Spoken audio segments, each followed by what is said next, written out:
Hello बच्चों, मैं आपकी अध्यापिका पुष्पा आज आपके लिए परिवेश अध्ययन का वीडियो लेकर आई हूँ। विषय है खराब न होने दें, जिसमें हम जानेंगे भोजन कैसे खराब होता है, भोजन को व्यर्थ जाने व खराब होने से बचाना क्यों आवश्यक है, खाद्य पदार्थों का परिरक्षण क्या है, वे किस प्रकार किया जा सकता है।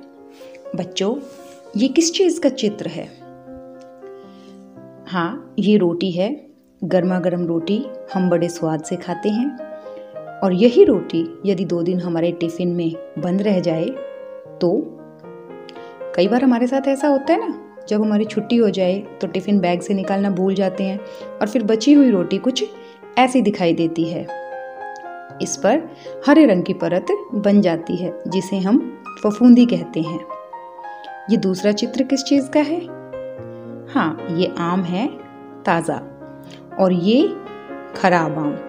हमें कैसे पता चलता है कि खाने की कोई वस्तु खराब हो चुकी है? देखकर, सूंघकर अथवा छूकर। देखने से कैसे पता चलता है? उस चीज़ का रंग काला पड़ जाता है या उस पर हरी हरी परत जम जाती है या उसमें कीड़े हो जाते हैं। और सूंघने पर इन चीज़ों से सड़ी हुई दुर्गंध आती है।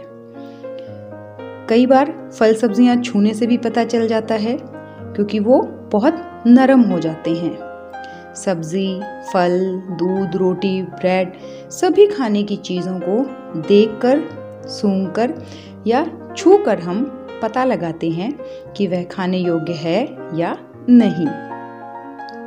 ये क्या है? बिल्कुल चिप्स का पैकेट। और क्या क्या पैक्ड चीज़ें हम खाते हैं? Bread, biscuit, milk, Frooti, butter, ऐसी बहुत सारी खाने की चीज़ों का हम प्रयोग करते हैं जो पैक्ड होती हैं। अब इनका कैसे पता चलेगा कि ये खाने की चीज़ें सही हैं या खराब हो चुकी हैं? कभी आपने ध्यान दिया है? हर पैकेट पर इस तरह से 2 तिथियां अंकित होती हैं।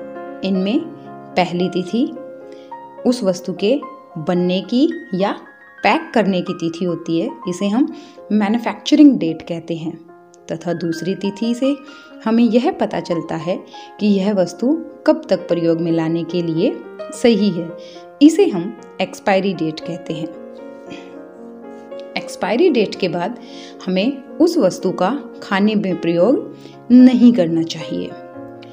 इन चित्रों में आप कुछ खाने की चीज़ें देख रहे हैं जिनमें कुछ चीज़ें जल्दी खराब हो जाती हैं जबकि कुछ चीज़ें लंबे समय तक प्रयोग की जा सकती हैं यदि हम उन्हें उचित तरीके से रखें तो।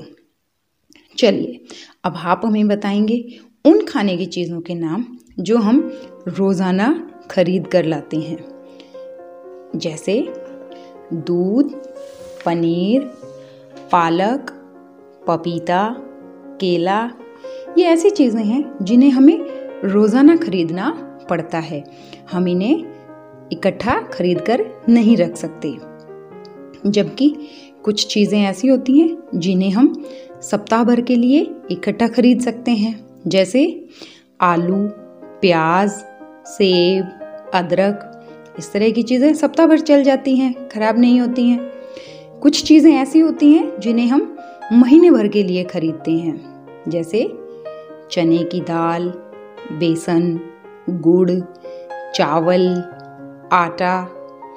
और इनके अलावा कुछ चीज़ें ऐसी भी होती हैं खाने की जिन्हें हम साल भर के लिए इकट्ठा लाते हैं और उन्हें पूरे साल उपयोग में लाते हैं, जैसे चीनी, तेल, गेहूं आदि। तो खाने की कुछ चीज़ों को हमें रोज़ाना क्यों लाना पड़ता है? क्योंकि ये जल्दी खराब हो जाती हैं। चीज़ों को खराब होने से बचाने व लंबे समय तक उनका उपयोग करने के लिए हम क्या क्या करते हैं?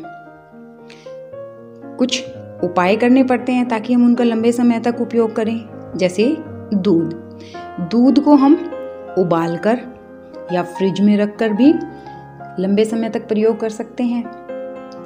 दूध संयंत्र में दूध को अधिक ताप पर गर्म करके एकदम ठंडा किया जाता है और उसे पैकेट में भरा जाता है।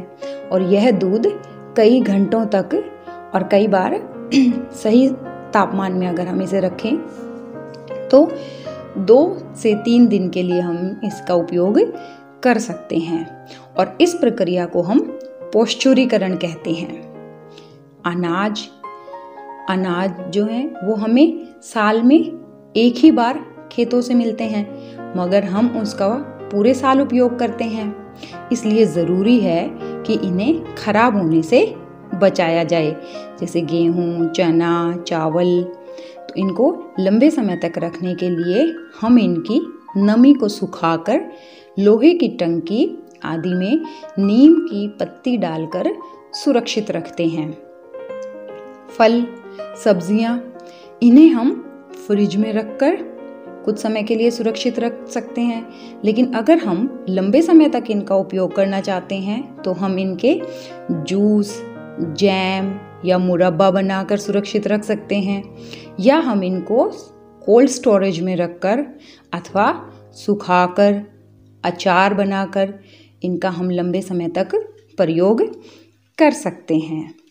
तो आज हमने जाना भोजन सूक्ष्म जीवों जैसे जीवाणु, फफूंदी या कीड़े मकोड़ों के कारण खराब हो जाता है। भोजन को खराब होने से बचाने के लिए सूक्ष्म जीवों की वृद्धि को रोकना पड़ता है। भोजन को हम खराब नहीं होने दे सकते, क्योंकि हमारे देश में बहुत सारे ऐसे लोग हैं जिन्हें भरपेट भोजन नहीं मिलता। तो सभी को भोजन मिल सके, इसके लिए आवश्यक है कि हम भोजन को खराब ना होने दें।